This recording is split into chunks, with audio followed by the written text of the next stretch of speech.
नमस्कार, आदाब, सत श्री अकाल। जय हिंद प्यारे साथियों, स्वागत है आप सभी को अपना यूट्यूब चैनल सफ़र सिविल सर्विस पे। आप लगातार, जैसे कि आपको पता है कि 72वीं बीपीएससी का एग्ज़ाम 72वीं बीपीएससी प्रीलिम्स का एग्ज़ाम 26 जुलाई 2026 को निर्धारित है, जिसके लिए अब मात्र 50 दिन से भी कम आपके पास बचा हुआ है। तो इसी के लिए हम चला रहे हैं अपने YouTube चैनल पे 3 सीरीज।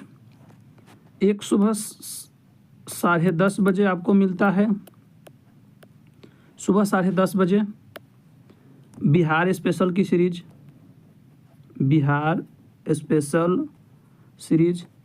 फिर 2:30 बजे आपको मिलता है बीपीएससी स्पेशल एमसीक्यू का सीरीज। फिर शाम 6:30 बजे आपको उपलब्ध होता है PYQ, BPSC PYQ series. BPSC PYQ की सीरीज में हमने मॉडर्न हिस्ट्री कंप्लीट कर लिया है।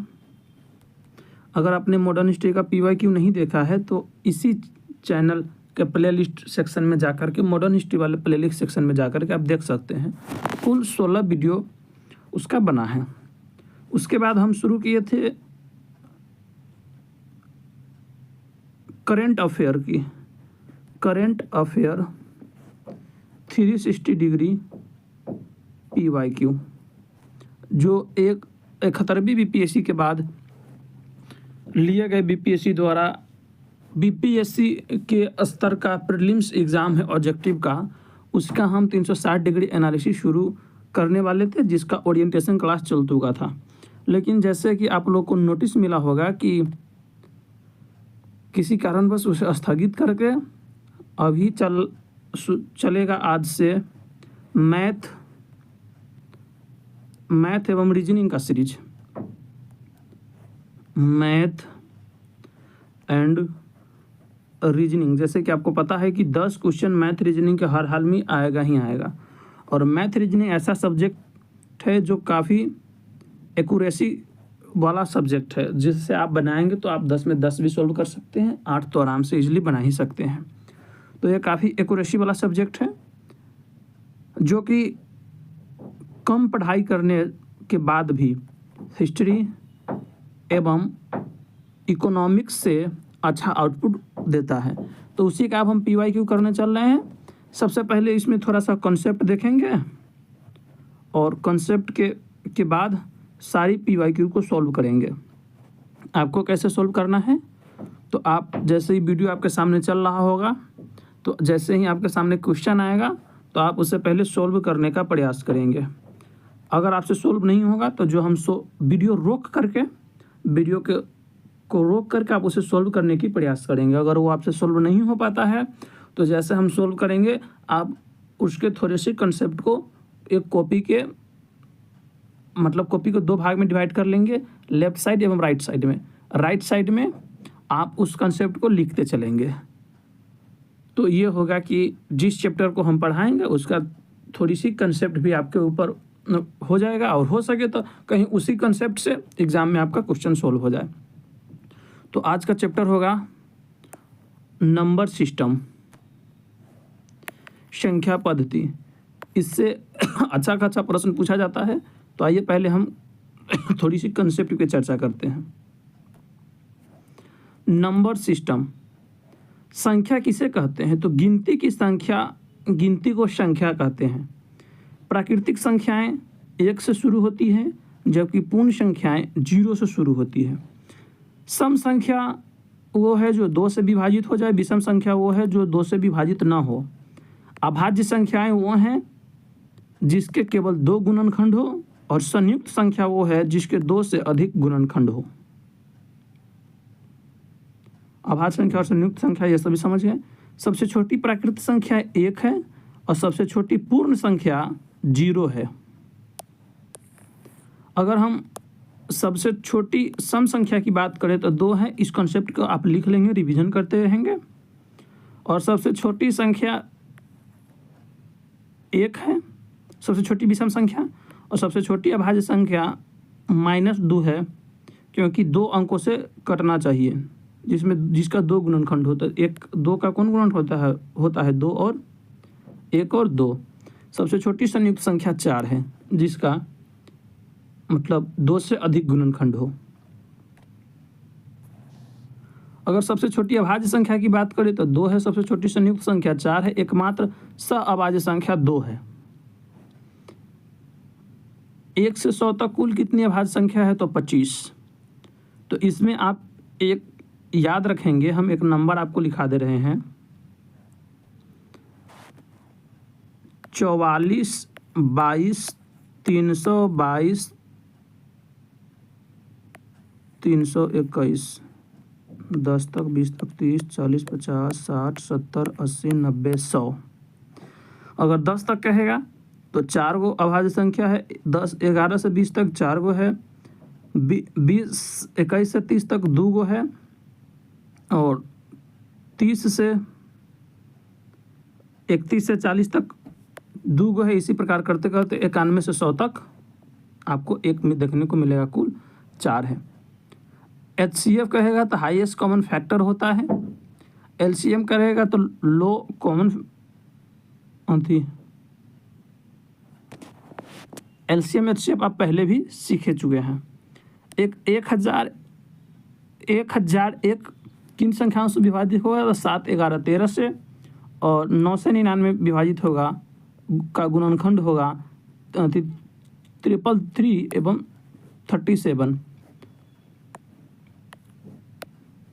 यदि किसी संख्या का अंतिम अंक 0 हो तो वह किन संख्याओं से विभाजित होगा, 2 या 5 से। ये विभाज्यता के नियम की बात कर रहे हैं।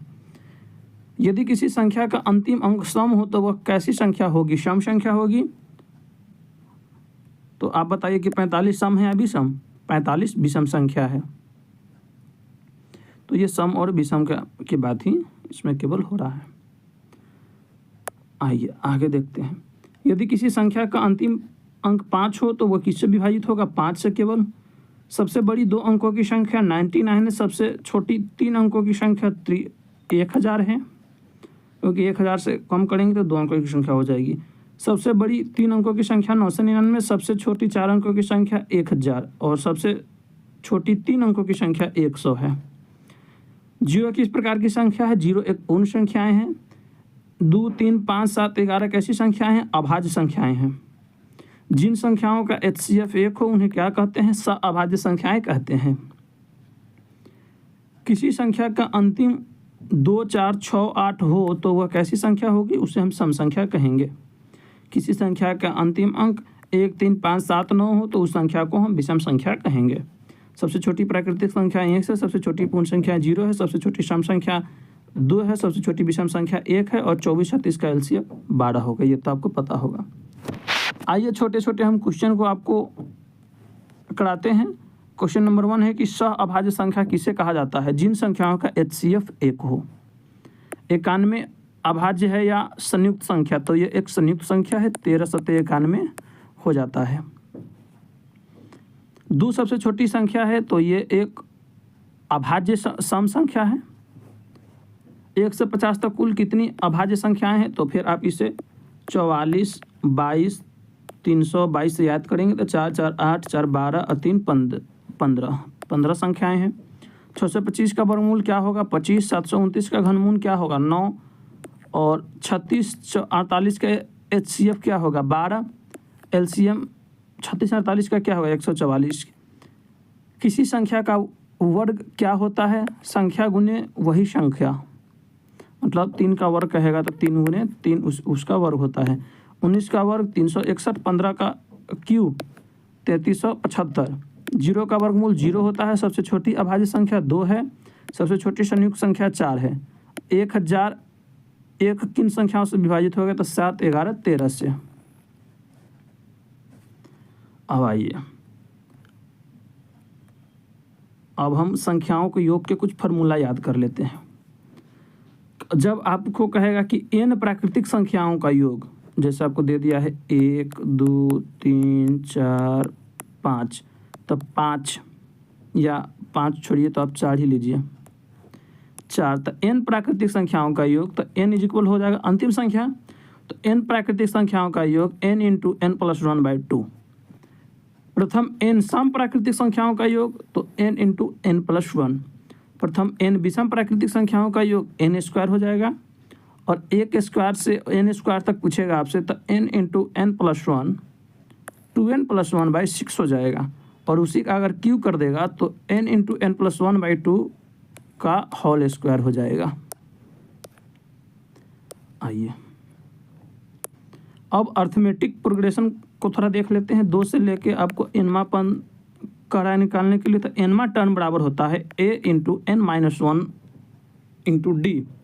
n प्लस a को क्या होता है पहली संख्या, और ये n होता है जो एनमा टर्म आपको निकालना है -1, और d होता है अंतराल उसका क्या है।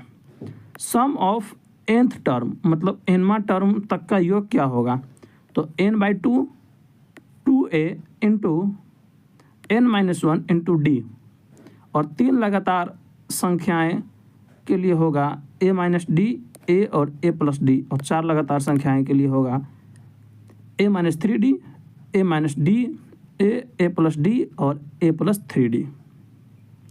जितने भी ये इसमें इसके फार्मूले से और इसके फार्मूले से आपके PYQ पे क्वेश्चन भी देखने को मिलेगा।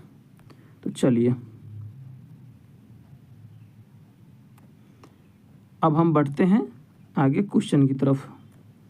क्वेश्चन नंबर 1 कह रहा है कि वे 2 प्राकृतिक संख्याएं कौन सी है जिसका गुणनफल 2400 एवं वर्गों का योगफल 5200 है।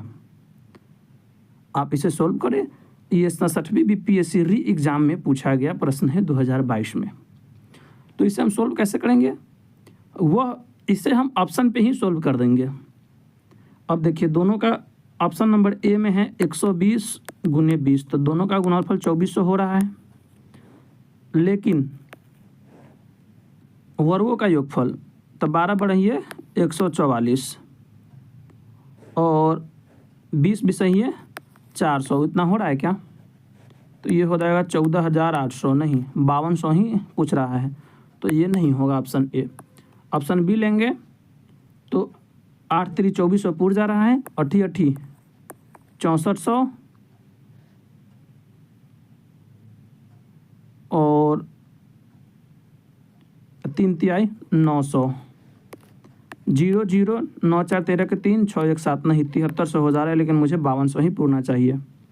ऑप्शन सी में तो इसका होगा ही नहीं, इसके स्क्वायर करेंगे तो इकाई अंक और कुछ आएगा 50 25 और 2 दूना 4, इकाई अंक 9 आ जाएगा, जबकि इकाई अंक यहाँ 0 है। अब ऑप्शन डी लेते हैं तो ये 2400 है, 6 चौका 2400 तो पूर जा रहा है, 6 अगर 3600 और 4 चौका 1600, ये पूर जा रहा है आपको 5200, तो इसका सही ऑप्शन होगा ऑप्शन डी।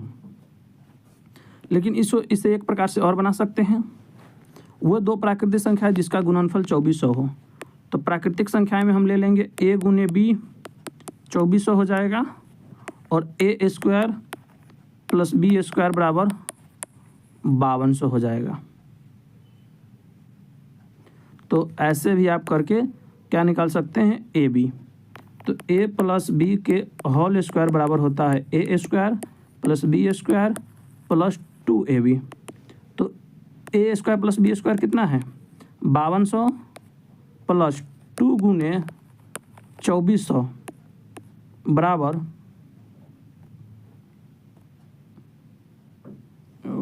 कट गया, फिर से सोल्व कर देते हैं हम आपको। a गुने b बराबर 2400 आ रहा है, और a square plus b square बराबर दिया है आपको 5200, बाई ऑप्शन किए थे, और ये हम बाई फार्मूला करते हैं। a प्लस बी का होल स्क्वायर बराबर होता है a square plus B square plus 2ab। अब a प्लस बी के होल स्क्वायर कितना दिया है 5200 प्लस 2 गुने ab 24 दूना 4800,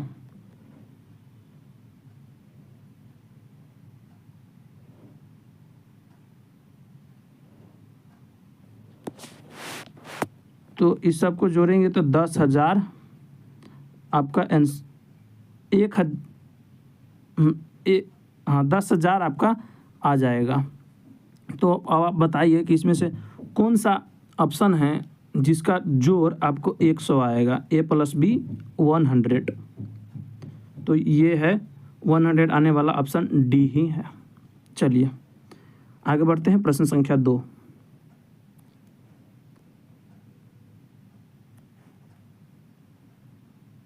प्रश्न संख्या 2 है जो है बीपीएससी टीचर एग्जाम 2023 में पूछा गया प्रश्न है। 2 अंकों की एक संख्या के अंकों के गुणनफल 36 है। यदि संख्या का 45 घटा दिया जाए तो अंक आपस में बदल जाते हैं, तो संख्या क्या होगा। अच्छा, अब हम जो ये शर्तें कह रहा है हम सभी ऑप्शन पे रखते जाएंगे। सबसे पहले अगर हम ऑप्शन ए उठाते हैं तो 84 दिया हुआ है, तो 84 का 8 × 4, 8 चौका 32 आएगा। तो ये फुलफिल नहीं किया, तो गुणनफल 36 होना चाहिए। बी में 7 दूने 3 21 हो जाएगा, ये भी नहीं हुआ। सी लेंगे तो 4 × 9 ये 36 हो जाएगा। कह रहा है जब अंकों में से 45 घटा दिया जाए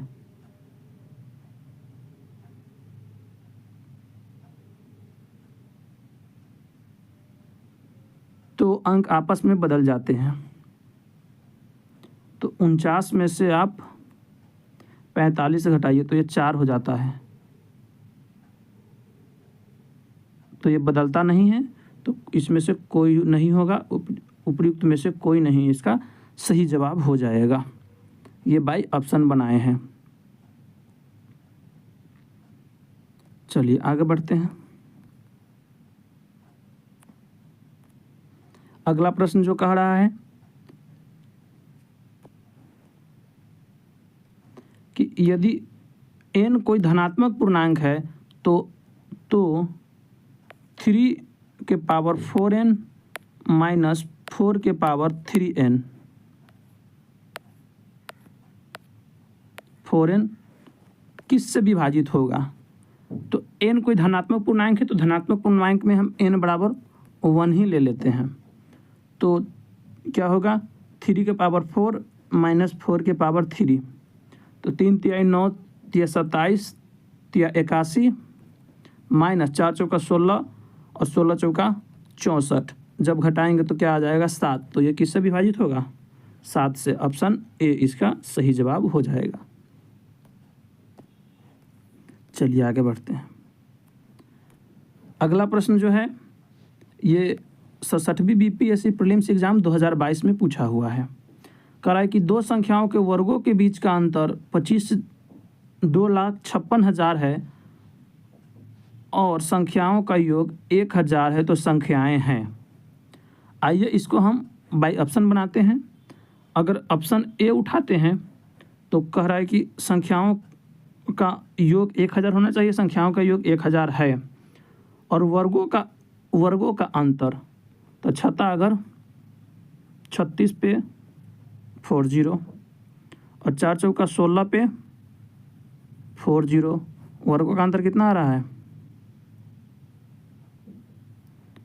वर्गों का अंतर 25,000 2,56,000 नहीं आ रहा है। बी उठाते हैं तो बी में भी आपको 1,000 पुट जाएगा जोर, और वर्गों का अंतर ले लीजिए तो 64 का वर्ग क्या हो जाएगा 64 × 64, तो 00 पहले आ जाएगा। फिर 4 चौका 16 के 6 हाथ में 1, 6 चौका 24 दूना 48 और 1 49, बच गया 4 चौका 16 और 4 20, 00 छठा अगर 36 बच गए 3 और 36 18 18 दूना 36 36 और 3 39, बच गए 3 3 3 9 और 3 12, ये नहीं आया, ये आएगा 8 0 0 0 0, ये आएगा आपको 80,000, ये भी नहीं हुआ। जब हम ऑप्शन सी उठाते हैं तो ऑप्शन सी में अगर वर्ग करेंगे तो आप इकाई अंक ही देख लीजिए क्या आएगा से। अठी 64 और 2 दूना 4।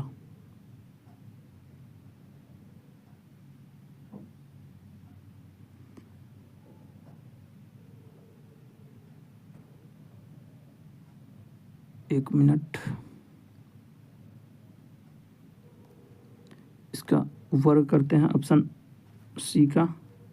6 से 28 में हम 6 से 28 से गुना करते हैं तो अठी 64 बच गया 6, 8 दूना 16, 16 32, 32 और 6 38 बच गया 3, 8 6 48, 48 96, 96 और 4 100 और 103 बच गया 10, 12 और 12 24 और 10 34 बचेगा 3, 6 36 और 3 39।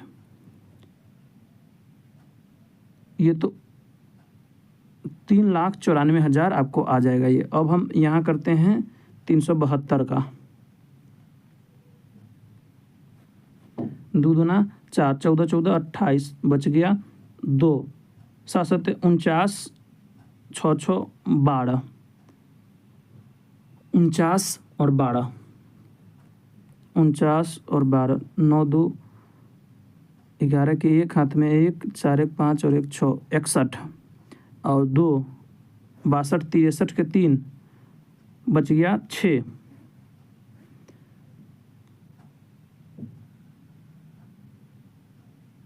और 7 3 21 और 21 42, 42 और 6 54 के 4 बच गए 5 और 3 3 9 5 14। जब आप इसे घटाएंगे 14 43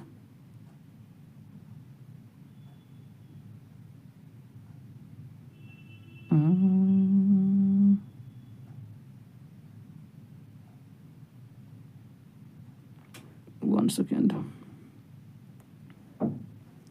इसको फिर से करना पड़ेगा।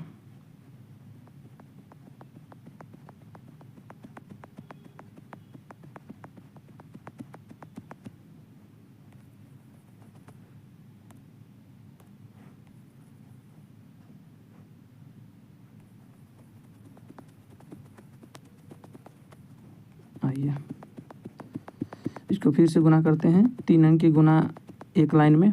2 दूना 4, 2 दूना 4, 7 7 दूना 14 और 14 28 बच गया 2, 7 7 49 और 6 55,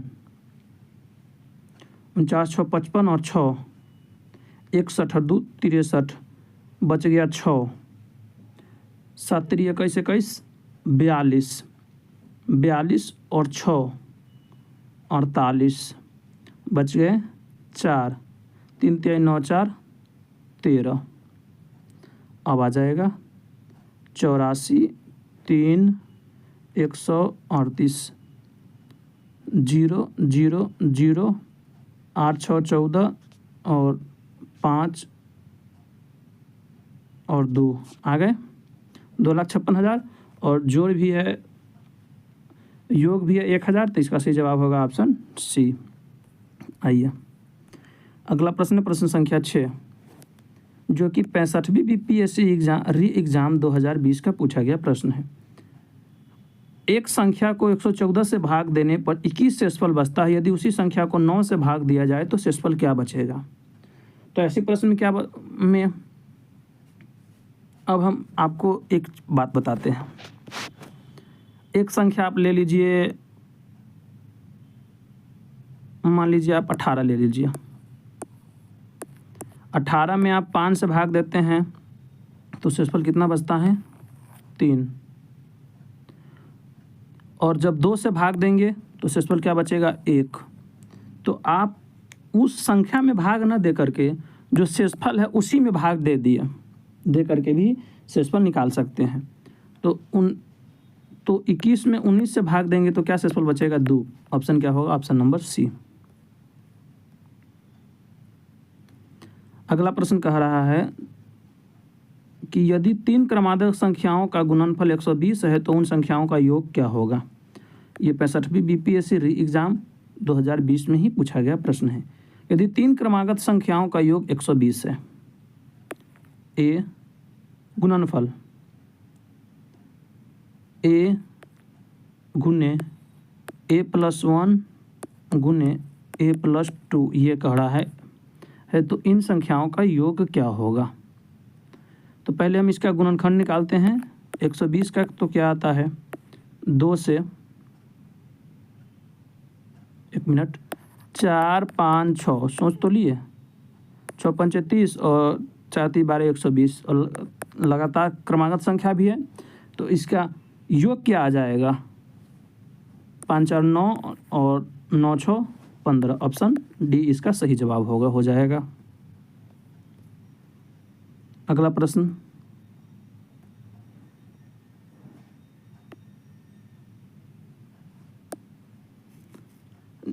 जो कि 64वीं बीपीएससी प्रीलिम्स में 2018 में पूछा गया है। 1 से 50 तक कितनी अभाज्य संख्याएं हैं। तो हम आपको क्या मोबाइल नंबर दिए हैं 44 22 322 और 321। वैसे 50 तक के हम आपको पहले भी एक क्वेश्चन में भी कराए थे। तो 50 तक कहाँ से आ जाएगा 3 तक। तो 4 4 8 4 12 और 3 15 15 अभाज्य संख्याएं हो जाएगी। अगला है प्रश्न संख्या 9 कि एक संख्या को 432 से भाग करने पर 47 शेषफल मिलता है और उसी संख्या को 19 से भाग देने पर क्या मिलेगा। तो 47 में आप 19 से भाग दे दीजिए 19 दूना 38 क्या मिला 9 शेषफल। ऑप्शन बी इसका सही जवाब। आइए प्रश्न संख्या 10 जो कि बीपीएससी 2016 में पूछा गया प्रश्न है। संख्या 100 से 199 तक 9 कितने बार आएगा। चलिए इसे थोड़ा हल करके देखते हैं। 100 से 199 तक 9 से 99 तक तो आप पहले देखिए कि 100 से लेकर के फिर 109 में पहले आएगा कहाँ कहाँ आएगा 109 और 109 के बाद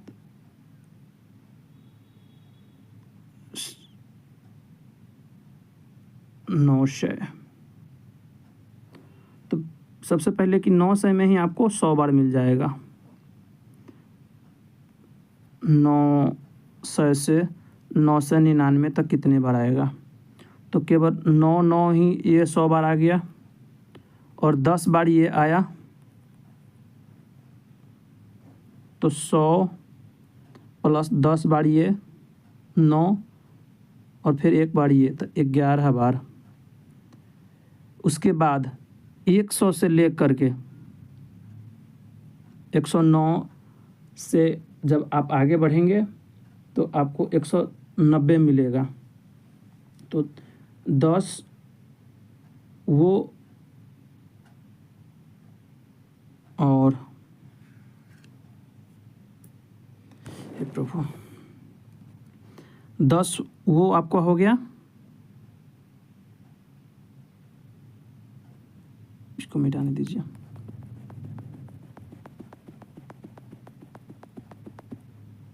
रुकिए इसको फिर से बनाते हैं। 100 से 200 तक कितना मिलेगा ये बताइए पहले। तो 100 से 200 मिलेगा 109 109 119 129 139 149 159 और 169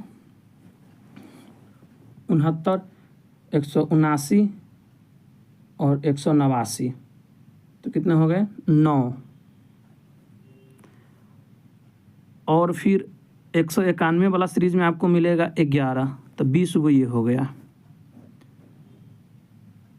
तो 100 से पूरे 800 में कितने हो गया 100 से पूरे 800 में आपको हो गए 160 और 100 टोटल 900 वाला सीरीज में मिलेगा और फिर 11 और 160, 1 6 1 7 271। 1 सेकेंड।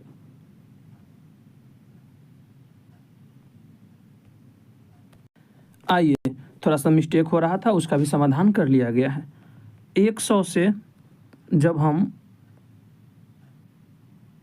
899 तक देखेंगे तो 100 से 199 तक आपको 20 बार आएगा, तो 20 गुने 8 160 बार ये आएगा। जब आप 900 से 999 तक देखते हैं तो ये आपको 100 बार ये 9 वाला और 1 बार ये, तो 101 बार आएगा। और 191 से 999 तक 9 दूना 18 बार ये और 1 बार ये, 19 बार मिलेगा। तो जब आप सबको जोड़ देंगे तो ये हो जाएगा 280 बार। इसका सही जवाब होगा ऑप्शन ए। आगे बढ़ते हैं। अगला प्रश्न है प्रश्न संख्या 14, जो कि 42वीं बीपीएससी पीटी 1997-98 में पूछा गया है। दो धनात्मक संख्याओं का अंतर 72 है तथा एक दूसरे से भाग देने पर 4 भाजफल 4 है, तो आपको वो संख्या बताने हैं। आइए, अंतर 72 देखना है तो ऑप्शन ए उठाइए पहले। क्या अंतर 72 हो रहा है? 7 4 11 जी 72 हो रहा है, लेकिन क्या जब भाग दे रहे हैं तो भाज्यफल 4 आ रहा है? नहीं, तो ए नहीं होगा। अंतर 72 है जी है, और भाग देने पर 4 आ रहा है, हाँ 24 चौक 96, तो ऑप्शन बी इसका सही जवाब हो जाएगा। आइए अगला प्रश्न देखते हैं, प्रश्न संख्या 15,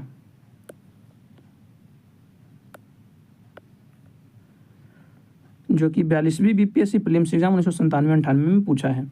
70 से 120 के बीच कितनी अभाज्य जुड़वाएं हैं, है ना? कितनी अभाज्य जुड़वा है? तो अभाज्य जुड़वा का मतलब होता है कि 2 के अंतर में अभाज्य संख्या होनी चाहिए। तो वहाँ पे आपको केवल मिलेगा 71 एवं 73 अभाज्य संख्याएं ही। तो कितने हैं, कितनी अभाज्य जुड़वा संख्याएं हैं? तो एक जुड़वा है।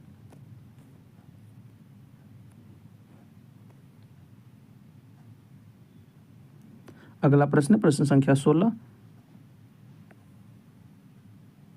जो कि 41वीं बीपीएससी प्रीलिम्स एग्जाम 1996 का पूछा गया है।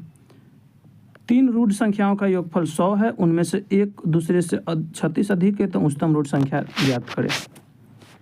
तो अगर हम पहली रूट संख्या की बात करते हैं x, तो दूसरी हो जाएगा x प्लस 36 और तीसरी हो जाएगा 100 माइनस x प्लस 36। तो अब हम यहाँ पे x का क्या मान रखें कि तीसरी रूट संख्याएं भी रूट संख्याएं ही आनी चाहिए, मतलब अभाज्य संख्या ही। तो 36, तो इसका मान हम, अच्छा अगर 2 लाना हो तो, अरे यार हटो,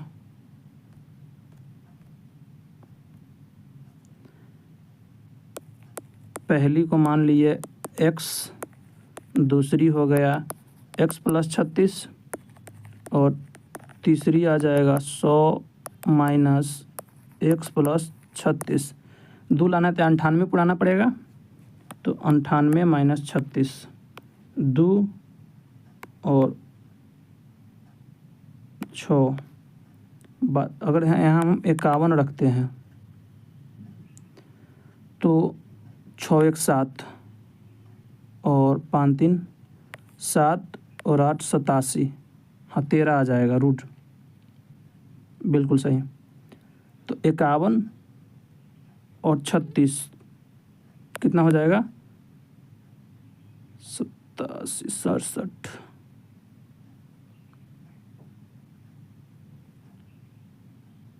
वन सेकेंड।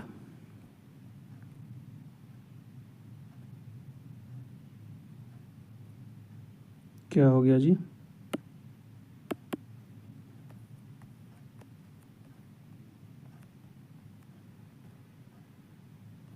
चलिए, समस्या का समाधान हो गया है। अब हम इसे फिर से सोल्व करते हैं।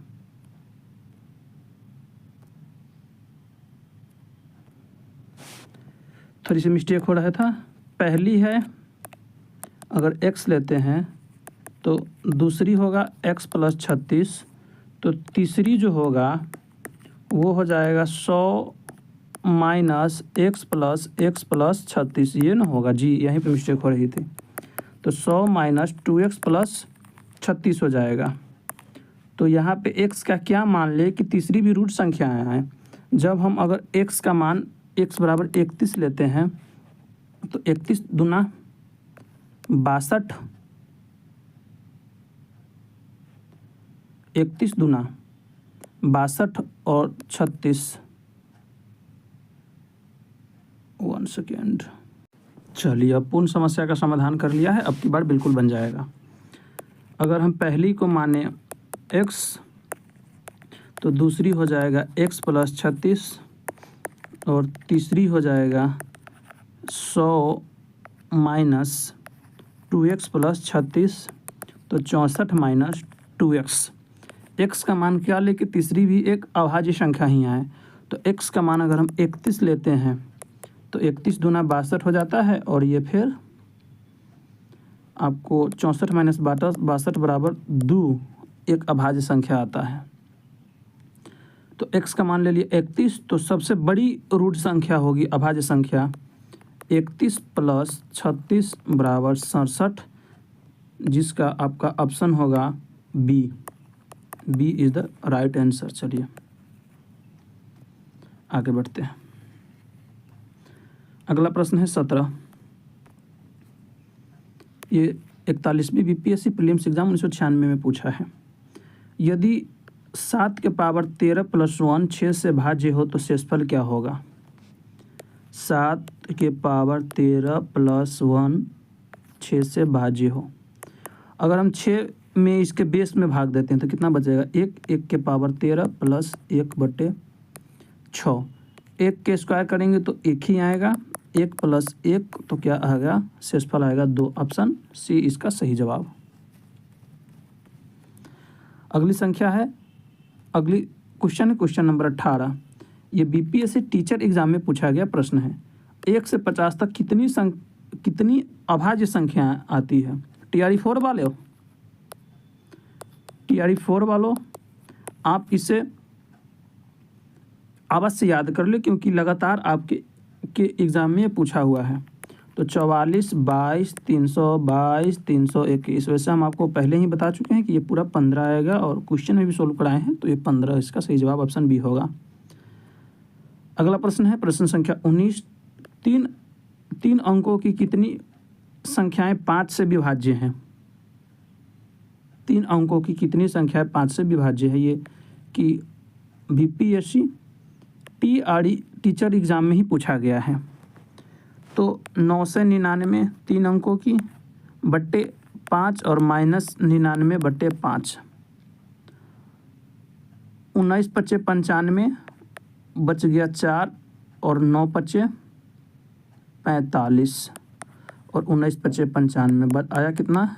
180। इसका सही जवाब होगा ऑप्शन ए। आइए अगला प्रश्न है प्रश्न संख्या 20। ये आपको देखने में बड़ा प्रश्न लग रहा है, लेकिन काफ़ी इजी प्रश्न है जो कि टीचर एग्जाम में ही पूछा गया है।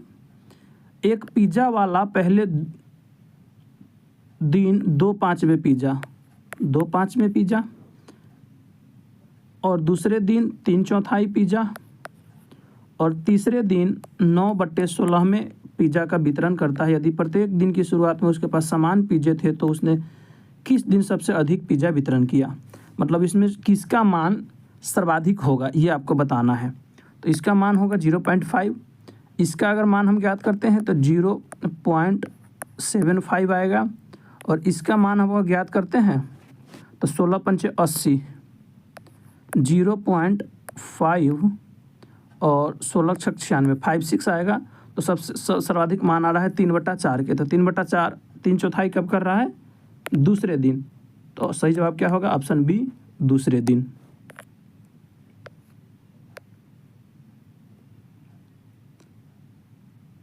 प्रश्न संख्या 21, ये भी टीचर के एग्ज़ाम में ही पूछा गया है और टीचर वाले एग्ज़ाम में काफ़ी अच्छे अच्छे लॉजिक के प्रश्न पूछे जा रहे हैं। इसलिए टीआरई 4 की तैयारी करने वालों, आप सभी लॉजिक वाले मैथ के क्वेश्चन पर ज़्यादा ध्यान देंगे। एक स्कूल में छात्रों की वायु प्रदूषण को कम करने के लिए स्कूल और उसके आसपास पेड़ लगाने का फैसला किया गया। यह निर्णय लिया गया कि प्रत्येक कक्षा के प्रत्येक अनुभाग द्वारा लगाए जाने वाले पेड़ों की संख्या उस कक्षा की से दोगुनी होगी जिसमें वो पढ़ रहे हैं। यदि कक्षा 1 से 12 तक कक्षाएं हैं तो प्रत्येक कक्षा में 2 खंड है। तो ज्ञात कीजिए कि विद्यार्थियों द्वारा कितने पेड़ लगाए गए। 1 से 12 तक है और प्रत्येक में 2 खंडे हैं। तो अब आइए हम इसे सोल्व करते हैं। इसे सोल्व करने के लिए मुझे चाहिए कि 1 से 12 तक के संख्याओं का योग मुझे पता चल जाए और फिर प्रत्येक कक्षा में 2 खंड है और 2 गुने लगाए जाएंगे तो उसमें 4 से हम गुना कर देंगे। तो 1 से 12 तक का योग क्या होगा? n इंटू लगातार प्राकृतिक संख्याओं का योग हम आपको क्या पढ़ाए हैं? n into n plus 1/2 formula में बताए हैं कि नहीं? तो 12 गुने 13/2, 2 छक 12, 13 छक 78 गुने 4 क्या होगा? 312। इसका सही जवाब होगा ऑप्शन ए। आइए अगला प्रश्न है प्रश्न संख्या 22। बीपीएससी टीचर एग्जाम में ही पूछा है कि निम्नलिखित में से कौन सी एक अपरिमेय संख्या है? अपरिमेय संख्या क्या होता है कि जो लगातार रिपीटेशन होते रहे वैसी संख्याओं को और वो कभी भी पूर्ण रूप से कट ना सके। तो ऐसा आपको कौन देखने को मिल रहा है? अकेला ऑप्शन ए। तो ऑप्शन ए ही इसका सही जवाब होगा। अगला और लास्ट प्रश्न है कि अनुक्रम दिया हुआ है, उसका 14वां पद आपको ज्ञात करना है। ये 17वीं बीपीएससी एग्ज़ाम 2024 का पूछा गया प्रश्न है। तो हम आपको क्या पढ़ाए थे?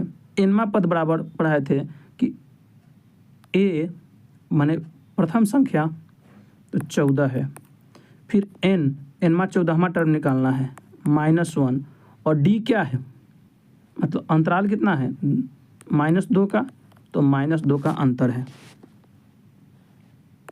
तो 14 प्लस 26 मतलब -26।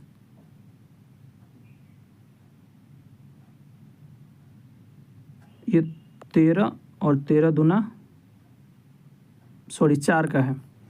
तो 13 चौका 64 -4। तो 14 में पद याद करना है तो 14 - 1 13, 13 चौका 52। तो जब हम 52 में से 14 को घटाएंगे तो क्या मिलेगा? 38। तो इसका सही जवाब होगा -38, ऑप्शन डी। Option D. तो चलिए आज के इस वीडियो में हम देखें नंबर सिस्टम। अब हम मिलेंगे फिर नेक्स्ट वीडियो में। आपको ये PYQ का सोल्व का वीडियो कैसा लगा आप कमेंट करके अवश्य बताएं। अगर अच्छा लगा तो आप अपनी राय कमेंट बॉक्स में ज़रूर रखें। फिर मिलेंगे नेक्स्ट वीडियो में, तब तक के लिए जय हिंद।